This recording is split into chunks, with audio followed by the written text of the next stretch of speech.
Hi friends, welcome back to our channel. இன்னைக்கு நம்ம பார்க்கறது வந்து வீட்லயே கீ செய்வது எப்படி. நான் பாலோட 7 எடுத்து சேர்த்து வச்சிருந்தேன். அதை மிக்சியில் எடுத்து போட்டு நீங்க தண்ணி லைட்டா ஊத்திட்டு நல்லா அரைச்சி எடுத்தா இந்த மாதிரி பட்டர் தனியா உங்களுக்கு வந்துடும். வந்தோடனே அதை ஸ்டவ்ல போட்டு நல்லா ஹீட் பண்ணணும். மீடியம் சிம் வச்சு ஹீட் பண்ணிட்டே வாங்க. அதை நம்ம கலரி கலரி விட்டுக்கணும். நல்லா மீடியம் சிம்லேயே இருக்கட்டும், கலரிக்கிட்டே வாங்க. நீங்க நம்ம கலரிக்கிட்டே இருக்கணுங்க. கலர வந்து உங்களுக்கு ஃபர்ஸ்ட் கொஞ்சம் நொறையா வர மாதிரி வரும்.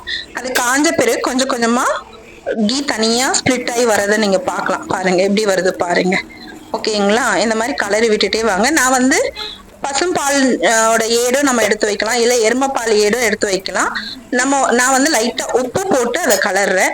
நீங்க இறக்கும் போது முருங்கீரை இருந்தா போட்டு நீங்க இறக்கிக்கலாம். என்கிட்ட முருங்கீரை இல்லை, ஸோ நான் அதனால சால்ட் போடுறேன். பாருங்க, இப்போ வந்து கீ தனியா செப்பரேட்டா வர ஆரம்பிச்சிருச்சு. பாருங்க அழகா கீ எவ்வளவு நல்லா சம வாசனையா வந்துடுச்சு.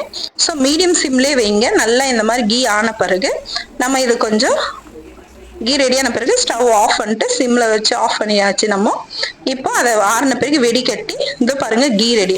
ஸோ இந்த கீ கூட நான் பப்பு டாலும் கீயும் ஊற்றி அப்பளம் வச்சு சாப்பிட்றேன். நீங்களும் டேஸ்ட் பண்ணி பாருங்க இந்த மாதிரி ரெடி பண்ணிட்டு.